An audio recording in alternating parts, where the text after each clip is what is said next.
भरत जी के पावन चरित्र का हम सब दर्शन कर रहे थे। बंधुओं माताओं, भरत जी का चरित्र बहुत करुणा से भरा हुआ है और बार बार करुणा में प्रवेश करके मुझे वापस निकलने में बहुत मुश्किल होता है। उस लीला में, उस पात्र में प्रवेश करके फिर बाहर निकल के कथा बोलना, ये मेरे लिए बहुत बड़ी चुनौती होती है। आप भरत जी के विषय में कल्पना कर पा रहे हैं? भरत जी को पूरे जीवन ये सफाई देना पड़ता था कि मेरी कोई भूमिका नहीं है। जो भगवान वन में गए, माताएं विधवा हुई, महाराज का महाप्रयाण हो गया, इसमें मेरी कोई भूमिका नहीं है। मां कौशल्या से कहते रहे कि वो नरक मुझे भोगने को मिले यदि मेरी स्वप्न में भी कोई सहमति हो इस विषय में। जो बड़े बड़े महापाप करने वालों को जो नरक भोगना पड़ता हो, उस नरक को मैं भोगूं।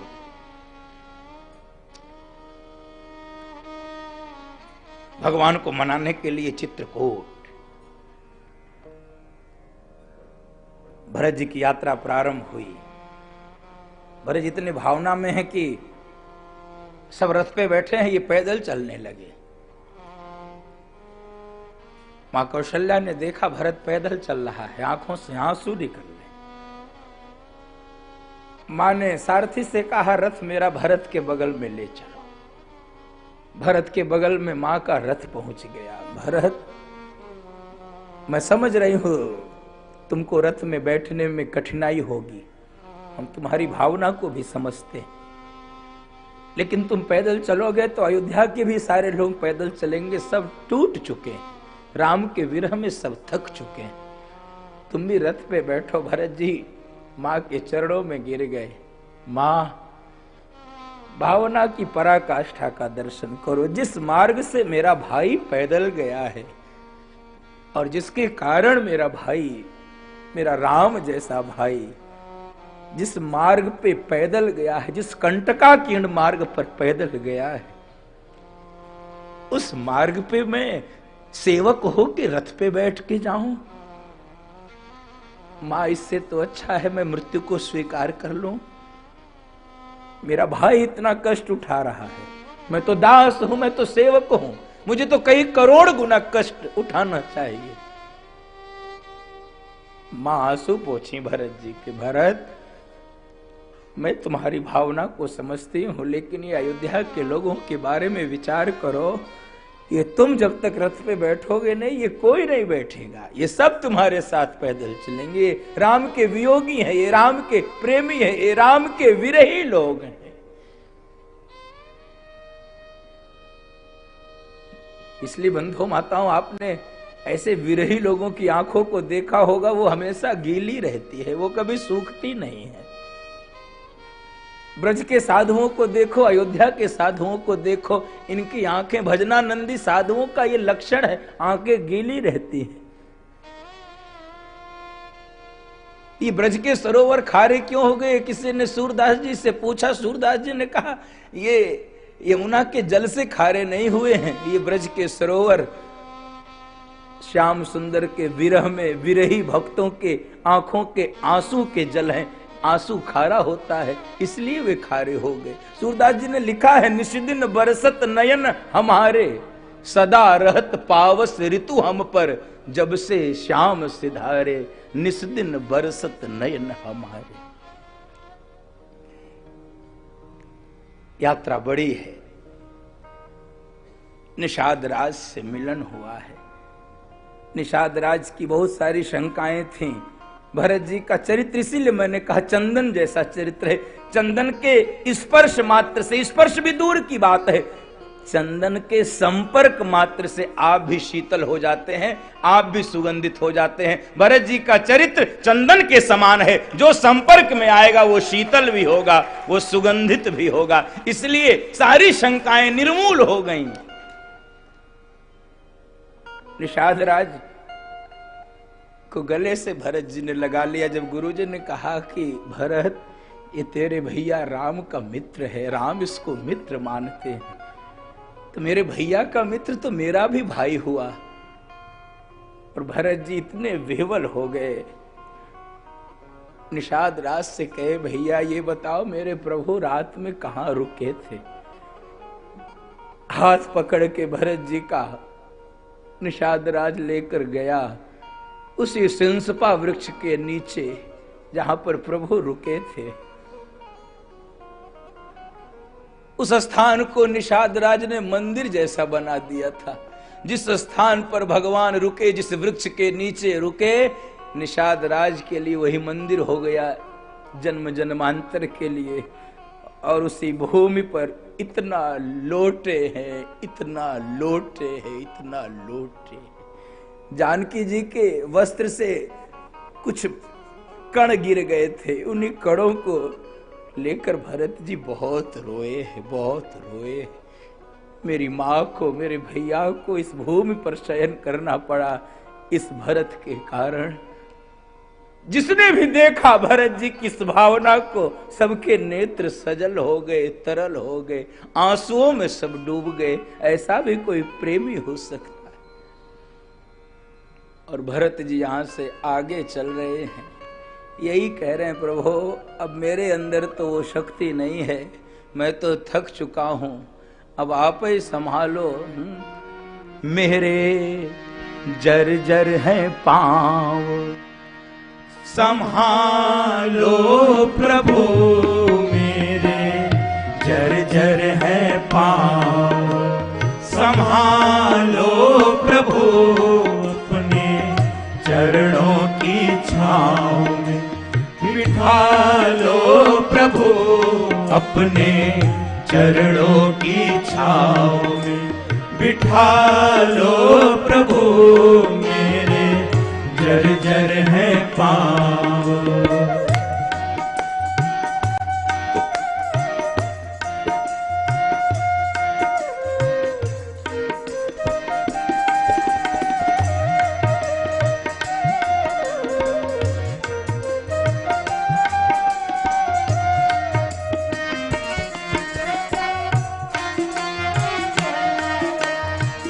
आप भी भरत जी के विरह में डूब जाइए, आपको भी भरत चरित्र का माया ममता की गलियों में भटका हुआ, माया ममता की गलियों में भटका हुआ, मैं हूँ कृष्णा के पिंजरे में अटका हुआ, मैं हूँ कृष्णा के पिंजरे में अटका हुआ, डाला विषयों ने घाव, निकालो प्रभु, डाला विषयों ने घाव, निकालो प्रभु, मेरे जर्जर हैं पाँव, संभालो प्रभु, मेरे जर्जर हैं पाँव।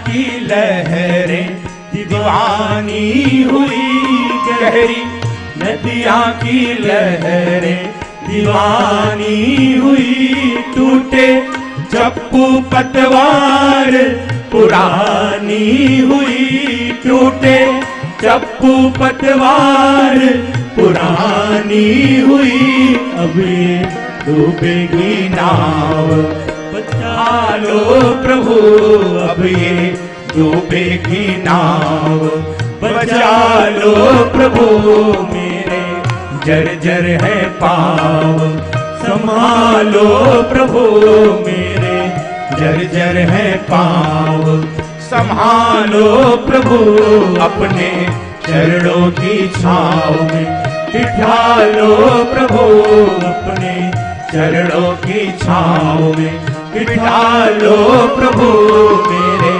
जर्जर है पाँव, मेरे जर्जर है पाँव, मेरे जर्जर है पाँव, संभालो प्रभु, अपने चरणों की छांव, बिठा लो प्रभु मेरे जर्जर है पांव। मेरे अंदर वो शक्ति, वो क्षमता नहीं है कि मैं आप तक पहुंच जाऊं। सुदामा जी जब चले भगवान से मिलने के लिए तो वो भी थक गए। और बंधु माताओं, भगवान का एक स्वभाव आपको बता दूं, एक नियम बता दूं। भक्त जब भगवान के लिए चलना प्रारंभ करता है, भक्त भगवान के लिए चलना प्रारंभ करता, भक्त जब एक कदम चलता है तो भगवान अपने भक्त से मिलने के लिए 60 कदम आगे बढ़ा देते हैं। मेरा भक्त आ रहा है, दौड़ पड़ते हैं। ये मेरे प्रभु का है। जो तू आवे एक पग, मैं आऊं पग 60 कदम भगवान से। किसी ने पूछा भगवान राम व भगवान कृष्ण से, आपने देखा होगा इन दोनों की बहुत कम प्रतिमा, बहुत कम स्वरूप आपने बैठे हुए देखा होगा, दोनों खड़े रहते हैं। किसी भक्त ने बड़े भावना से कहा, प्रभु हम लोग थोड़ा काम करते थक जाते हैं, तुम सारे संसार को चलाते हो, कभी थकते नहीं हो क्या? जब देखता हूं तब खड़े रहते हो। कोई सुदर्शन चक्र लेकर खड़ा है, कोई धनुष बाण लेकर खड़ा है। भक्त की भावना को देखकर भगवान ने कहा, भैया थकान तो लगती है, कैसे प्रभु भक्त वत्सल है, थकता तो हूं, कभी सोचता हूं कि बैठ भी जाऊं, लेकिन इसलिए नहीं बैठता हूं, इसलिए हमेशा खड़ा रहता हूं। कब अहिल्या बुला ले, कब शबरी बुला ले, कब द्रौपदी बुला ले, कब हाथी बुला ले, कब जटायु बुला ले, इसलिए खड़े ही रहता हूं, खड़े ही। बोलो भक्त वत्सल भगवान की। ऐसे भगवान को जो छोड़कर विषयों में भटकता है, बंधुओं माताओं, वो जीवन व्यर्थ कर रहा है, वो जीवन व्यर्थ कर रहा है। भरत जी अपने जीवन की सार्थकता को लेकर आगे बढ़े हैं, बहुत रोए हैं, बहुत रोए हैं। आंसुओं की कथा है बंधु माताओं, आंसुओं की। किसी तरह चित्रकूट पहुंच गए। कैसा मिलन हुआ है भगवान और भरत जी का। भरत जी सोचते मेरे भैया मुझे अपराधी समझ के कहीं भूल न गए हो, मुझे दर्शन देंगे कि नहीं, मुझसे मिलेंगे कि नहीं। मां जानकी वो लक्ष्मण भैया क्या मेरे बारे में सोच रहे होंगे। एक भरोसा था कि बचपन में जब हम लोग खेल खेलते थे तब भी भैया स्वयं हार जाते थे, मुझको जिता देते थे। बचपन का खेल भी कैसा प्रासंगिक होना चाहिए बंधु माताओं। बचपन का खेल बुद्धि खराब होने वाला नहीं होना चाहिए, उसमें एक दर्शन होना चाहिए, उसमें एक चिंतन होना चाहिए। भरत जी को स्मरण हो रहा, हारा हूं खेल जिताऊं ही मोए। सरयू के किनारे जब ये दोनों कबड्डी खेलते थे सारे भाई अपने सखाओं के संग, तो लक्ष्मण जी तो भगवान की टीम में रहते थे, भरत जी दूसरी टीम में रहते थे। खेल का ऐसा घटना वर्णन में आता है बंधु माताओं। भगवान कबड्डी खेलते थे, कबड्डी पढ़ाने के लिए जाते थे। कबड्डी कबड्डी कबड्डी, भरत जी भगवान को पकड़ लेते थे, भगवान खड़े हो जाते थे। दोबारा नंबर आया, कबड्डी कबड्डी, फिर भरत जी ने पांव पकड़ा, फिर भगवान खड़े हो। लक्ष्मण जी ने कहा प्रभु खेलना हो तो खेलो, नहीं तो तुम बाहर बैठो। हर बार हम हरा रहे हो टीम को, खड़े हो जाते हो, भरत पकड़ता रहे, हाथ पैर चलाओ, थोड़ा कुछ संघर्ष करो ताकि नंबर हमारे भी टीम को मिले। तुम तो वहां खड़े हो जाते हो, क्यों नहीं हाथ पैर चलाते, क्यों नहीं छुड़ाते हो अपने चरणों को। भगवान खेल के मैदान में रो पड़े, लक्ष्मण क्यों मेरे जन्म जन्म के नियम को तोड़वाना चाहते हो खेल में जीत दिलवाने के लिए। मेरा जन्म जन्म का नियम है, जो एक बार मेरे चरणों को पकड़ लेता है हम उसको छुड़ाते नहीं है, हम उसको निभा के ले जाते हैं। भरत हमारे चरणों को पकड़ता है, वो तो मेरा प्राण है। भगवान कहते थे किसी को भी तुम मम प्रिय भरत सम भाई। भगवान के कितने प्रिय होंगे, कहते तुम भरत जैसे मेरे प्रिय हो, तुम मम प्रिय भरत सम। चित्रकूट में भरत जी पहुंचे, भगवान लक्ष्मण जी से कुछ बात कर रहे थे। भगवान का पीठ है भरत जी की ओर। लक्ष्मण जी इतने दिनों बाद देखे भरत जी को। लक्ष्मण जी कभी रोते नहीं है, गला रुध गया। भैया प्रभु, हाँ लक्ष्मण क्या हुआ? देखो कौन आया है, कौन आया है, कौन है? भैया भरत आए हैं। भगवान जैसे ही भरत जी का नाम सुने एकदम से पीछे घूम के इतनी तेज भागे, गोस्वामी जी को लिखना पड़ा है। उठे राम सुनि प्रेम अधीरा, उठे राम सुनि प्रेम अधीरा, कहूँ पट कहूँ निसंग धनु तीरा, कहूँ पट कहूँ निसंग धनु तीरा, परम प्रेम पूरन दो भाई, परम प्रेम पूरन दो भाई, मन बुद्धि चित अहमिति बिसराई, मन बुद्धि चित अहमिति बिसराई। उठे राम सुनि प्रेम अधीरा, कहूं पट कहूं निशंग, कहूं धनु कहूं तीरा। प्रेमी की अवस्था देखो, कुछ भान नहीं रहता है। देह भान समाप्त हो जाए तब प्रेम का प्राकट्य होता है। भगवान ऐसे भाग रहे हैं जैसे कोई जन्म जन्म का कोई खोया हुआ मिल गया हो।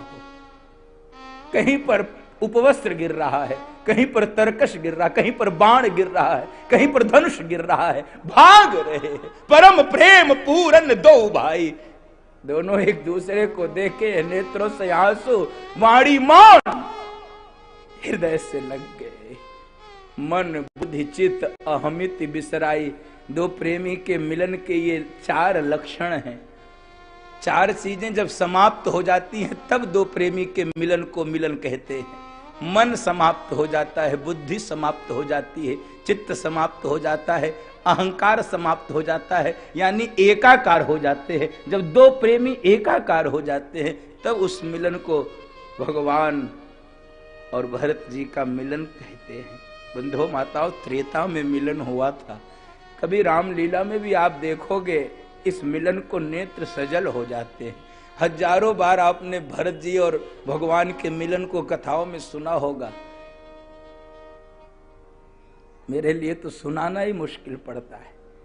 काशी में भरत मिलाप होता है, कोई ध्वनि विस्तारक यंत्र नहीं होता है, कोई ऐसी लाखों लोग नाटी इमली पर खड़े होते हैं, हर वर्ष देखते हैं। भगवान दौड़ के भरत जी से मिलते हैं। उस क्षण सारी श्रोताओं दर्शकों के आंख से आंसू अपने आप छलक पड़ते हैं। यदि ये प्रेम के नाम पर धोखा होता, प्रेम के नाते नाम पर कोई फिल्म या सिनेमा होता तो इतने युगों के बाद लोगों की आंख गीली नहीं होती। यही प्रेम की निशानी है बंधु माता। बाकी प्रेम झूठा है, दिखावा है। यही वास्तविक प्रेम है, यही वास्तविक प्रेम है। इतने युगों के बाद भी बार बार युग बदल गए, बार बार युग बदल गए। बंधु माताओं,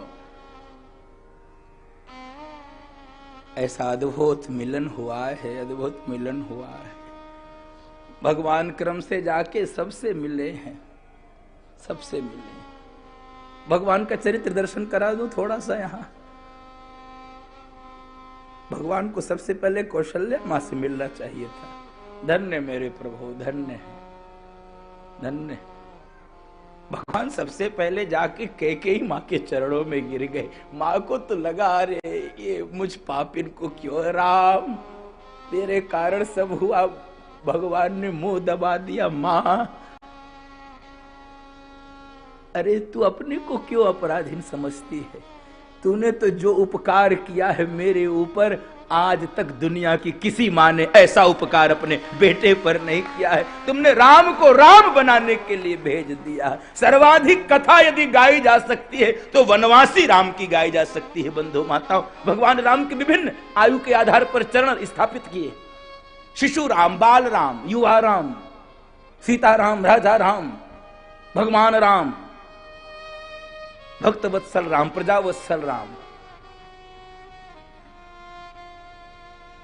लेकिन जो वनवासी राम की कथा है वही सर्वाधिक गाने योग्य है, वही सर्वाधिक सुनने योग्य है। इसलिए मां, तुमने तो राम को राम बना दिया। गुरु जी से मिलन हुआ है और सब करुणा छा गई है।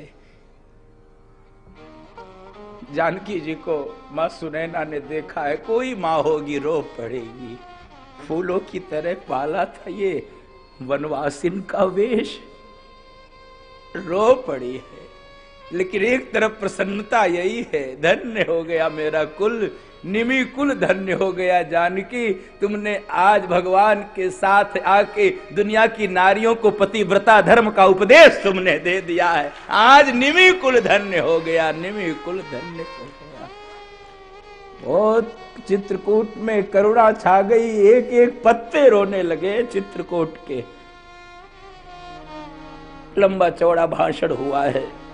भरत जी ने कहा, भैया बस एक प्रार्थना है, अब तुम वन में रह लिए, अब मुझको वन में रहने दो, तुम चले जाओ, तुम चले जाओ।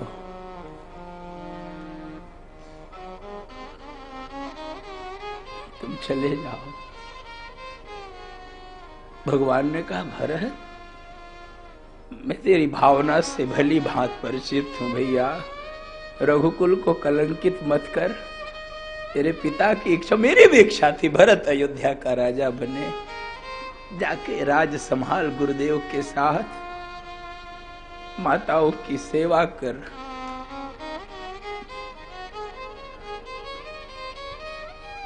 असमय मेरी माताएं विधवा हो गई है, मैं भी इनसे दूर रहूंगा। भरत अब तुझमें ही राम रहेगा। भरत राम एक ही है, भरत राम ही की अनुहारी, सहसा अलख न सकहि नर नारी। ये दोनों एक है, जाओ। यही भक्त का लक्षण है, इसी को आस्तिक कहते हैं। आस्तिक और नास्तिक, भगवान को मानने व न मानने को मैं वो परिभाषा नहीं मानता हूं। भगवान को न मानने में भी एक मानना छिपा होता है। बंधु माता दर्शन कीजिएगा, न मानने में भी एक मानना जिसको व्यक्ति नकारता है उसमें भी कुछ स्वीकार करता है। मैं ये परिभाषा नहीं मानता हूं कि जो भगवान को माने वो आस्तिक, जो न माने वो नास्तिक। मेरे क्या परिभाषा है बंधु माताओं, जो भगवान की इच्छा के विरोध में, प्रकृति के विरोध में संघर्ष करता है वो नास्तिक है, और जो भगवान की इच्छा में अपनी इच्छा को मिला देता है उसे आस्तिक कहते हैं। भरत जी इसलिए आस्तिक, भगवान की इच्छा में अपनी इच्छा को मिला दिया। भरत जाओ, अयोध्या संभाल।